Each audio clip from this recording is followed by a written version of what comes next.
Welcome to Only One You Need Radio. We're not the only one you need. You are. We just show you how to get out of your own way. With your host, speaker, author, business coach, and consultant, David Dubé. Welcome to Only One You Need Radio. It's your host, David Dubé. Super excited to have you here with me, as always. In this episode, we, my friend, are going to be discussing how to deal with idiots and hurt feelings. In other words, we're actually going to be talking about emotional intelligence. Now, before I get into the content, I would like to give you an ethical bribe. Yes, I said it, an ethical bribe. For all of those of you who've been listening for quite some time and have yet to rate me on iTunes, I would appreciate it if you did. And in doing so, I have a gift for you. Now, this is a gift that I charge $97 for. So I charge $100 for this.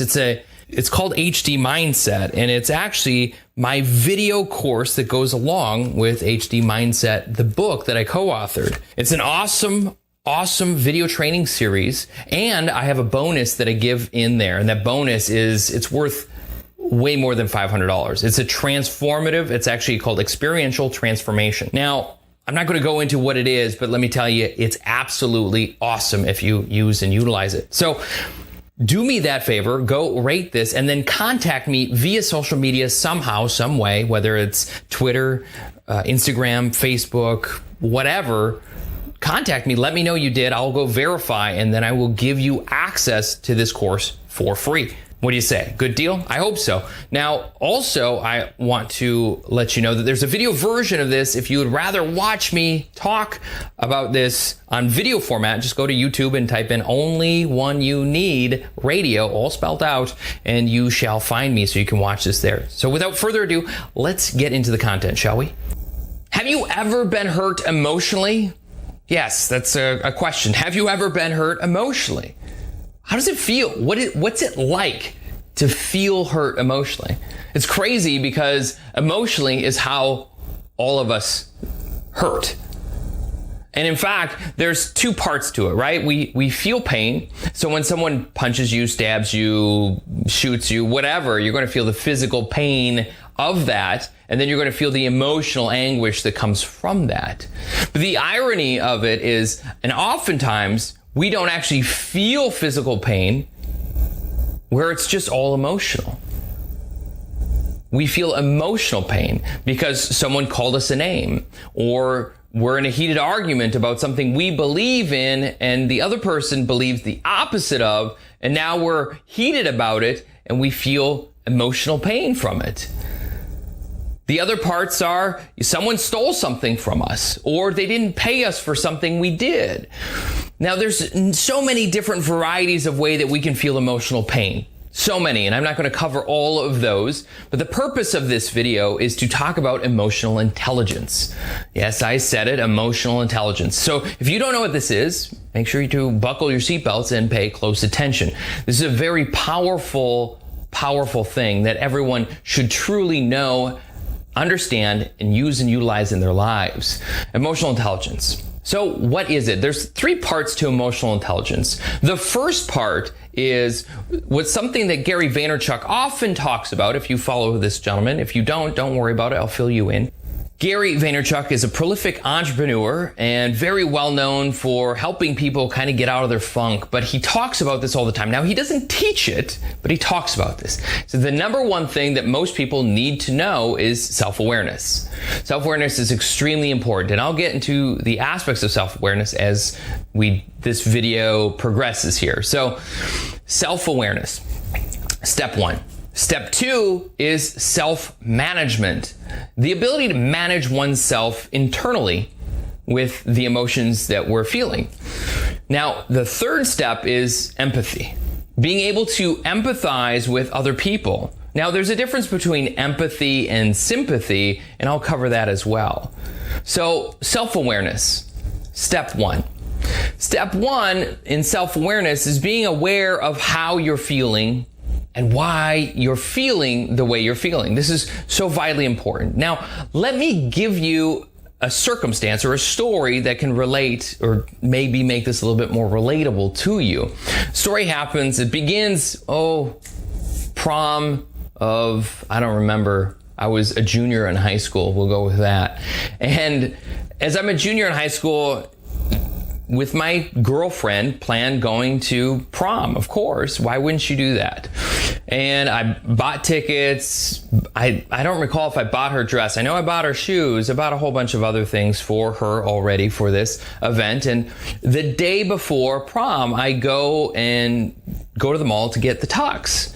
Now, while I'm at the mall, I receive a phone call from her saying, hey, I have something very important to talk to you about. But the reception on the cell phone, this is like when cell phones were fairly new relatively to the populace, and I got terrible reception at the mall. Told her I'll call you back when I'm done at the mall.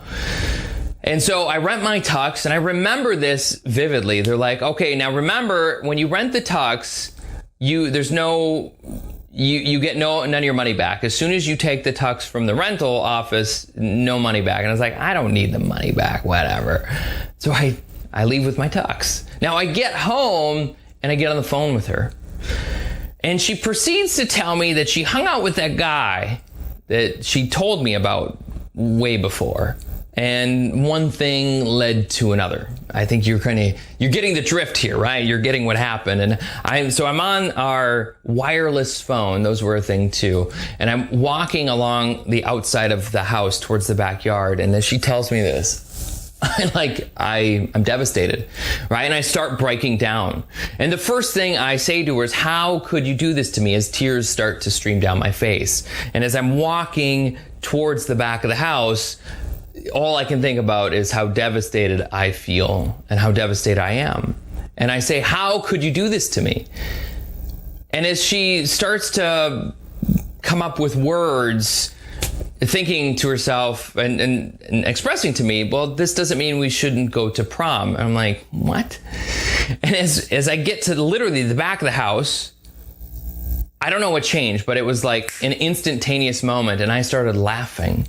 I went from tears of sadness and depression and feeling sorry for myself to laughing. And she was confused. I was confused too. And I didn't really understand in that very moment what just happened, but it only happened as the conversation progressed that I realized why I was laughing, it's weird how this happens, but it's the beginning of the unfolding of emotional intelligence. And I will explain the whole thing as we go here. And so I start laughing, and she's totally confused. She understood the crying part, like, how could you do this to me part? And then the laughing, she was like, wait a second. So she's like, why are you laughing? And I said, because you taught me a valuable lesson. And she's like, what's that? I said, to not trust you? Like, that's a valuable lesson. And I said, I'm so glad it only took 6 months before you did this. Because if it was any longer, it would hurt so much more than it does right now. And she was totally confused because she still wanted to go to prom. And I was like, this is pretty much it. And thank you for doing this, and I will be to your place sometime this weekend to pick up all the stuff that I had purchased for us to go so I can return it, and then we can never talk again. And I pretty much hung up the phone. And I was in a totally different state of mind than I began the conversation with. Like, in the beginning, I was hurt. Like that, it felt like, how could you do this to me? But in that split second, and as the conversation progressed where I was laughing, I realized she did nothing to me. Like, there was nothing she physically did to me. Nothing at all. She didn't hurt me. She didn't punch me. She didn't stab me. She didn't shoot me. There was no physical harm to my entire being. None whatsoever. And in that realization, I realized at the same time, she could never hurt me. And that I owned this that you're looking at, the body that I have. I own this body. She doesn't own it. In fact, no part of this body does she have rights over, period. And the reason is because emotionally, I am sound. Now, I didn't realize that in the beginning, right? That's where the tears were coming in, and that's why I felt emotionally hurt, as if she did something to me physically. But I realized, like I said, she did nothing to me physically. And because she did nothing to me physically, I realized I don't have to allow her to have power over me. I don't have to allow her to hurt me emotionally. And that as a whole being, I own my emotions. I control my thoughts and my emotional states because of that. And so when I got off the phone, I was actually relieved. Like, this is something that there was potential for, right? I mean, there's always potential for, you never know. But the idea was, like, if there was that potential at all, and I let her to own me, and I groveled and said, yeah, let's still go to prom, then she controls me in the relationship. We're not equals anymore. She controls me. See, to me, relationships are about equal status. It's not one's better than the other, one's right, one's wrong. And I'm not saying that that doesn't happen where we feel like we have to be right, because oftentimes it feels good to feel right. But when you understand that in your feeling good to be right, what you're doing is you're dominating the other person. You're literally depressing them. You're pushing them down because you have to be right. And that's not how relationships are meant to work. It's okay to be wrong, and it's okay to be right, but it's okay to know that you don't have the upper hand because of that, at least in a relationship that's supposed to be equal. Now, once again, I didn't let her have authority over me by owning my emotional state. You see, if I had allowed her to do what she did and still said it's okay that we do go to prom together, well, then the likelihood of that happening again skyrockets, because she now knows that she can do whatever she wants to me, right? I was self-aware enough in this. So the first part, right? Self-awareness. I was self-aware enough to know that she does not own me, that she didn't physically injure me or harm me whatsoever. She harmed the love I had for her, right? But I also took that back. I took ownership of it. And so it's mine to own. Therefore, she didn't hurt me at all. And I could break that relationship like that and be okay and be fine and be free of her negative energy on that. Now, I also understood that when she got together with this guy, she didn't get together with him because she wanted or meant to hurt me. I understand that. I get that idea. Like, she's in the moment of being, right? She's not in the moment of like, well, what would David think? She wasn't in that. She was like, I'm in this room with this guy, and I'm going to allow things to unfold. And she chased pleasure. She chased her happiness in the moments. And I get that. I understand that. So she did what she did, right? She wasn't doing it because she wanted to hurt me. She was doing it because she wanted to be pleasured. She wanted happiness in that moment. So she chased that. And that's okay for her. But see, I don't allow that to be okay for me. Like, right? So if you're in a relationship and the idea of the relationship is that you are together for those reasons, then that wouldn't happen. But the crazy part about it is when we go into relationships, we don't map ourselves out, and then we don't map them out or map them out with us, or map each other out with each other. So we know who each other really is. So then we can actually have a proper relationship. We just search for relationships, and then I think this will work, and then we go along with having a relationship. I could go forever on that, but that's for another day, another time, another story. So the idea is this: I had self-awareness. I also had emotional management. I managed my emotions. I stopped crying. I took them back. I took ownership of my emotions back. And inside, I decided what was going on was not right in that relationship. And so that relationship was better severed than it was together. And I was fine with that. And I made that happen. I made it apparent to her that that was what was happening as well. So I owned myself.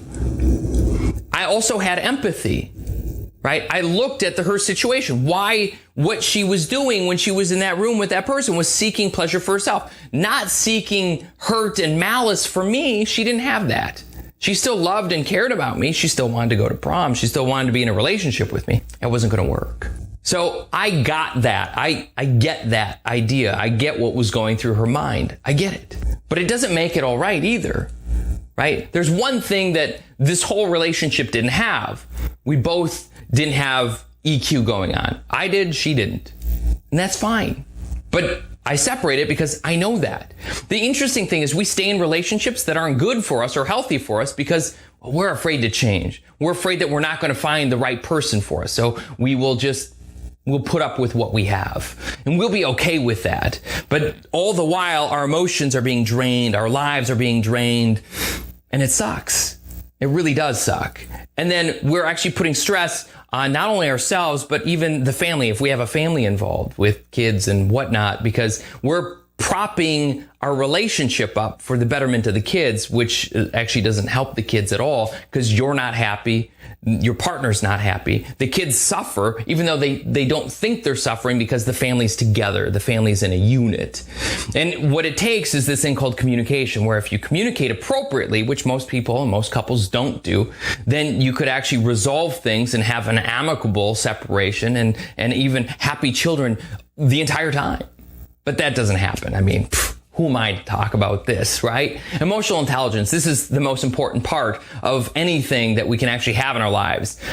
You know, there's a saying that, why do A students work for C students, right? It's because C students typically have the ideas of what's going on around them. They have more observational skills to read a room in the presence of it. They didn't get A's because they didn't measure up to the memorize and make sure you know this stuff before you go in and write it back down.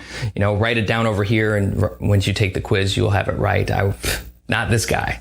I was a C, D, wonderful average kind of student. But what makes me good is my understanding of people and individuals and relationships and the cognitive mind and how it all works together, along with the ideals of this thing called emotional intelligence and why it's so powerful. You see, we allow people to steal our power from us because we don't understand and harness the power of emotional intelligence. When you realize what's going on inside of you, see, it's okay to have a reaction, right? I had a reaction on the phone. I cried and I felt hurt and I said, how could you do this to me? Those were the first words out of my mouth. But the last words were, see you later. I'll come pick up my stuff and we're done, right? Like there was a transition. It's okay to have that reaction, and we all do it. Someone hits you. It's okay to be angry. You hit yourself. It's okay to be angry. But it's not okay to hurt other people who weren't a part of it. It's also not okay to take revenge and retaliate, even though we believe we're doing the right thing by retaliating, right? An eye for an eye, things like that. But that doesn't solve anything. That actually begots it gets more of it. Once you push against something that's pushing towards you, you get more of what's pushing. It just builds and builds and builds on both sides until, well, it collapses in some form or fashion. In fact, just earlier today on Facebook, I responded to someone's post and talking about the psychological ramifications of what they were saying. And I could have messaged them, but I didn't. I posted it and everyone else can read it, and someone in her friend group was really offended by that. Now, in their offense by my comment, they actually just tried peeing all over me with negative words and actually belittling me in their context of conversation. And I responded to him that, you know, this isn't about a pissing match. Like, I'm not here to, you know, to show who's bigger and who's better by any stretch of the imagination, as he was literally trying to belittle me in his conversation. And I just agreed with the one thing out of all the things that he tried saying to me. I agreed with one thing. That's it. That he goes, you should have messaged her privately instead of posting this. Now, whether or not I should have, I just said, yeah, I guess I could have done that. But other people who are in her space who do that wouldn't know this either. Now, certainly I could have messaged her privately. So I just said, yeah, I could have done that. And I left it at that. Because what he had said to me was extremely offensive. And he assumed things, and I said assumed, telling him that what he's saying is very derogatory and not very nice. But he didn't care about that at all. In fact, he's like, you know, this was going to go so much worse for you had you not agreed with what I said. And I was like, you know what? You can keep all of your ego to yourself, my friend. This, once again, is not a pissing match. It's not about me being better than him. In fact, to him, he's better than me. And therefore, in my agreement to him, well, he's patting himself on the back thinking, well, he won the day because of that. whatever. And that good, so be it. To me, I don't need to continue this anger and this ego thing whatsoever. It does me no good. It does him no good. It does that thread of comments no good. It does no one any good to badger each other back and forth and belittle each other. Yet for him, whatever, he's going to do what he's going to do regardless. And I'm no better than that necessarily. So I just let him win. You know, there's another circumstance too where quite a few years ago, I'm trying to think, it was like 2010, I worked for my brother-in-law, what have you, and he, to this day, owes me $69,970 and some cents. Never paid it. He's never paid me a dime of it. And when I got home from that contract and he never paid me, well, that's when things changed in my life pretty drastically. Couldn't afford the house, couldn't afford my car, couldn't afford car insurance, couldn't afford a lot of different things. And it sucked, right? This is 2010. The type of position or jobs that I would apply for or get into or do, what have you, for me, it was like, I want to continue doing my business, but this is terrible to have all this, you know, not ability to pay anything. And people were like, do you hate him? No, I don't hate him. People were like, well, you can't afford your mortgage. You can't afford your, and still don't hate him. He's got his reasons for doing what he did. Hating him would do me no good. In fact, I'd be carrying on that hate for no reason. I couldn't then move on.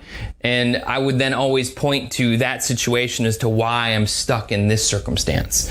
And I'd probably stay stuck for way longer because I had someone to blame for it instead of, you know, picking up my bootstraps and deciding what the hell I was going to do with my life. You know, so the idea is you have to have this awareness of who you are and your emotional well-being in mind. Like, how do you want to be? And then I could talk about my mom who passed away of cancer. She had it not once, not twice, but 3 times, right? My mom hated and she suffered for hate. She really, literally did. And she carried that with her wherever she went. And it ruined her life to the point of death. And that's not worth it. So yeah, self-awareness and then management, internal state management, emotional management. It's okay, like I said, to be angry. And you can find ways to release it. You don't have to release it onto the populace. You can actually recoil, think for yourself, say, why am I feeling this? And here's the interesting thing about anger. Anger is usually a reaction to hurt. Think about that. Anger is a reaction to hurt. You are hurt, and now you want to lash out. Right? There is power in understanding that you're hurt. There's so much power in understanding that you're hurt. This is the key to actually correcting all the problems that most people have when it comes to acting out. It's understand that you're hurt and why you are hurt. Why do I hurt? Why does this hurt? And then once you narrow down, okay, this hurts because I feel like my relationship's being destroyed.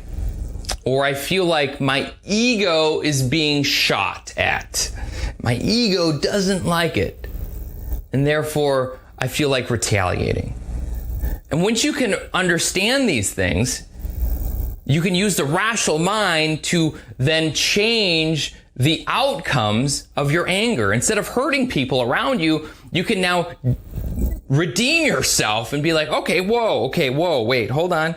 Let me take 5 minutes here. Let me resolve this inside. Let me find out why I'm really hurting here. And then we can actually have a rational or reasonable conversation about it. But most people don't do that. We just lash out and attack someone. And then later on, we're like, oh, I'm so sorry I said those words. Let me ask you, is it worth it? Is it worth it? Is it worth it to hurt other people because you're angry when really you're hurt and you just don't know exactly why you're hurt? You haven't explored the hurt yet. You're just angry, so you're overreacting on the initial hurt. Does that make sense? So what you need to do is take time, breathe in deep several times, and then figure out why it hurts. And once you figure out why it hurts, you can actually have a reasonable conversation about it. And that is so much more powerful. Then you can also empathize. Like, why did they do that? And then, like, understand from their perspective. At least try to. Like, why did they act out that way? I get it. They've not been in this situation before. Or they're so set in their ways that a new idea isn't a new idea. It's just an attack on their beliefs. You see, when I commented on that Facebook post, that's what he thought. I was attacking a belief of his. And that's not what I was doing. But also, like, I could have worded it differently, right? Like, there's so many ways you could search back to what could have been different about that situation. The benefit I have is, well, her response was perfectly normal, but the ones after that weren't because they're from him. Now, relating to that can help you understand the reasoning for the outburst in the first place. And it's okay then. And once you can rationalize to the reasoning why it's taking place this way, it makes it so much easier for you to relate to the person. I totally get it, man. Totally understand why you said that and why you did that. You know, I'm not here to hurt you. I'm here to understand you. And to me, that's so much, that's taking a big steep step up, because you're allowing friendship to come from possible hatred, and at least, you know, depending on the situation, right? If it's you in a relationship with someone, like you are in an intimate relationship and you're in an argument, you know, the interesting thing, this has happened to me many a times, is in that relationship and in the argument building, I will stop and I will say, look at me. And I'll look them in the eyes, and then I will grab them and hug her. In my case, her, I'll hug her, right? And then take moments to just get that physical connection in. Because then it transforms that conversation. It enables the heartbeats to sync up and, you know, embrace 30 seconds, a minute, whatever. Just hold each other. Be okay with it, and then go back to the conversation. But it allows both of you to calm down. It allows both of you to understand you're in this relationship together and not apart from each other. The emotional intelligence is hugely important. It enables you to manage people better because you can empathize with their situation. You can relate to what just happened. Why were they late? Why they didn't do that the right way the first time. It helps in so many ways. So today, I urge you to begin to understand what this thing that is called emotional intelligence is. There's many books on it, and I would urge you to buy a couple, read them, understand them. And if you need more assistance, or if you have problems that you want additional help with, I have actually a free Facebook group that you can join. It's private, and it's called Mindset Breakthroughs. I help people like you and even people like me remove the blocks that have been preventing them from having the lives that they truly desire. It's free to join. Facebook, just type in Mindset Breakthroughs, enter. You'll find it. Hit join. And then just follow the instructions in that first video. It'll make things a lot easier for both of us. Now, with that being said, it's David Dubé with Only One You Need Radio. And it's time that you be the person you're meant to be. Believe in all that you're capable of and become more than you thought imaginable. I look forward to catching you on the next episode. Take care, my friend.